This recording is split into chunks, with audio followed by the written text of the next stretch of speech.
Ay, sir, usog na usog. Pasok ka, Carl. Sige, Nay. Ano bang atin? Yung balakang po. Ano nangyari? Ang ano po ito, naguha ng libas na libas pa. Namitas kayo ng libas. Oo, tapos pumatok ako sa bangko. Natutumba ngayon yung bangko, naglabitin ako. Tapos, Ayun ang simula na hindi kayo bumagsak. hindi naman. Okay. Oh, hindi Tapos, apektado yung lower back doon kung nakalambitin kayo. Maaaring ang unang maapektuhan yung joint sa shoulder. Oo, pero ngayon, itong tag-ulan, manas siya yung sumumpong siya. Halos hindi ko na siya mabuhat. Ano ganun? Ayan nga. Akala ko balakang eh. Oo, tapos kumalik na. Komunik. Okay. Yun nga. Hanggang, Nabitin ka. Maaaring na-hyperextend kasi biglaan eh. oo. Siyempre, hindi naman na kayo kagaya sa amin na medyo stretchable pa. May edad. Kayang-kaya yung ano eh. Pag may edad na, pag mga biglaang parang hatak, maaaring yung mga soft tissue, yung mga ibang ligaments, magkaroon ng mamblema. Okay. Ngayon, tumuon sa balakang.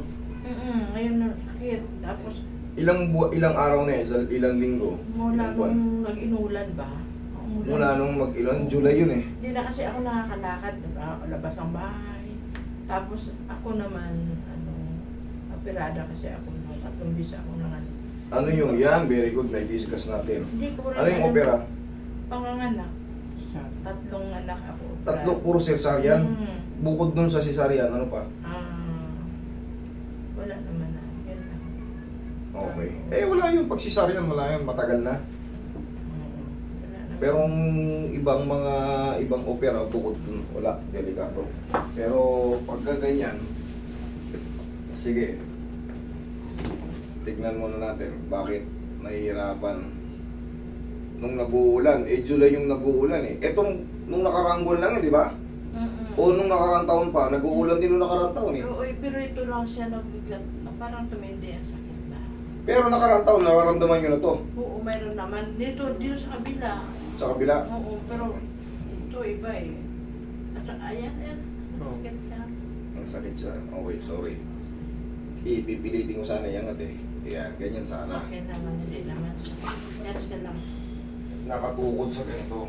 Okay, frozen shoulder ang tawag yan. Pero, maaaring ano to, subchromial bursitis. Hula ko lang. Kasi, lumagpas siya ng kalahati, konti. Kasi yung iba,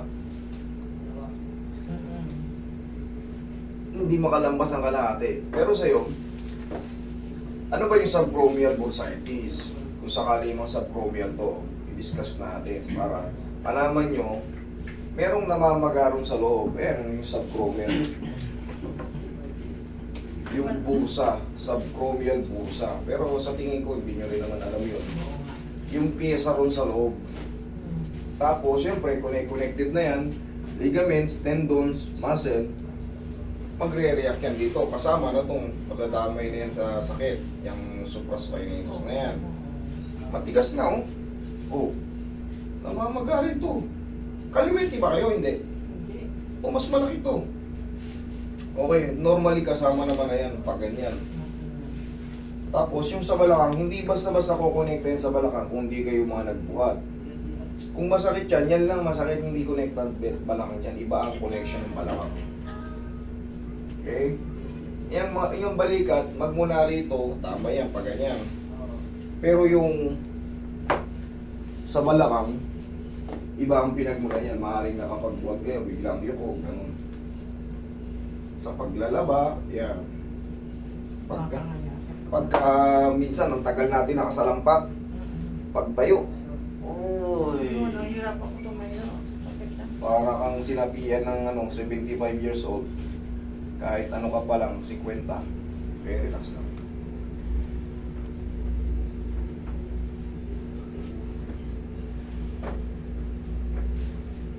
Palambutin ko muna, gawa ng medyo matigas siya.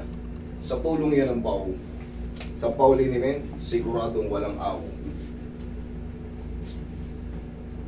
aalis ang mga aray, aray, au, au, au, au.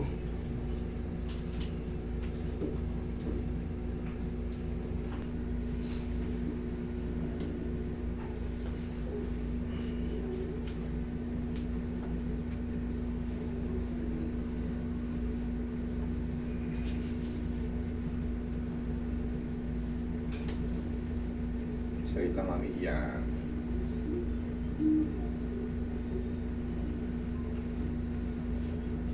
Lang na. Okay, relax lang. Iyo. Sakit? Kaya? Saya naman. Kaya. Okay. Gusto ko. Okay, relax lang. Kaya?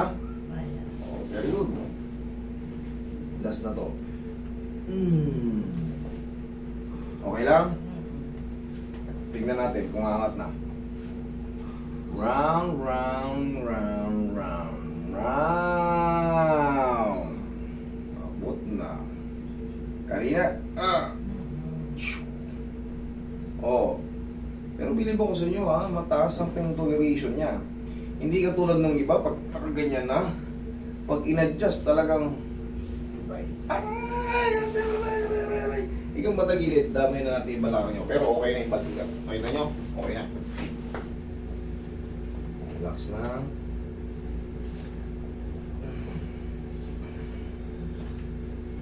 Kabilang side.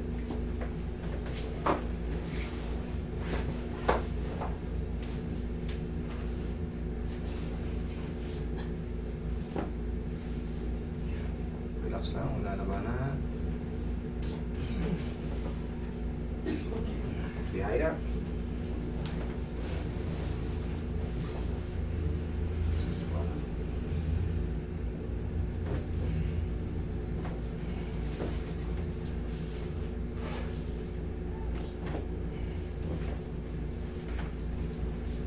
Mami, dapa.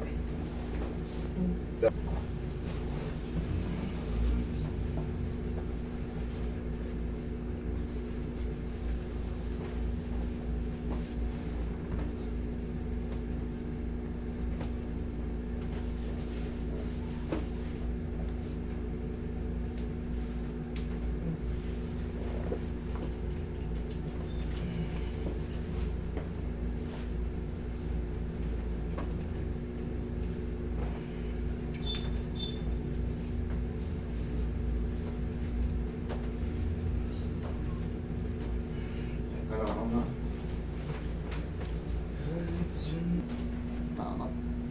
Tuloy niyo po yung tuhod niyo. Taas niyo. Tuloy niyo po yung tuhod niyo. Taas niyo po. Sige po, baba.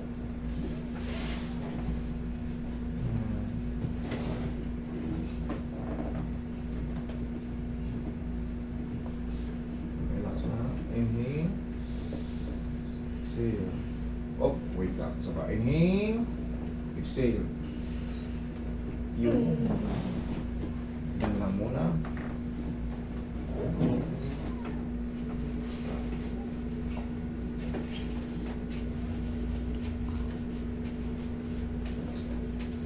Tingin pa ang Paul.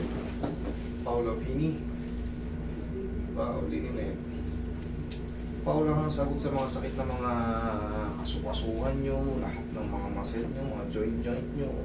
Subukan nyo yung Paul. Ang laking tulong nito. Sa mga nagbabasketball, bago kayo mag-start ng basketball, mag-stretching kayo, sabay haplusan nyo ng Paul. Lalo yung mga magbabalik laro, yung mga dating napahinga kasi nag-asawa, tapos gusto magbalik laro. Huwag kayo maglalaro kagad ng walang warm up at haplos ng Pau. Mamamagay ang mga tuhod nyo at mga ankle nyo. Kailangan pag magbabalik laro, mag-warm up kahit pa paano. Tapos sa tulong ng Pau, para maiwasan nyo yung mga napupunta nitong pasyente. Hindi nawawala yung pamamaga ng tuhod, tapos tinutubig. Tapos naglalagatukan. Awatin natin. Okay, opo. Hindi kasi ganyan ang tamang pagtayo. Ginagawa nyo ano kayo eh, bata pa eh. Pag ano. Oo. Ito yung unang problema. Ayos na yan. Kita niyo, very smooth na. Napakalambot. O kahit ikaw, kahit di ko natulungan eh. O, kanina, nakita niyo naman. Okay? O, tayo kayo, lakad kayo. Tingin, check yung malaki nga.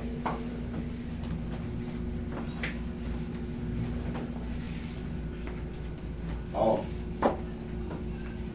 Meron pa ako. meron pa konti. Yes, thank you. Upo ka, explain ko sa inyo. Yung konti, normally, meron talagang gano'ng matitira. Tapos 3 to 4 days, wash out na yan. Okay? Lalagyan lang pa. Yes, very good kayo. Okay? Sige, thank you.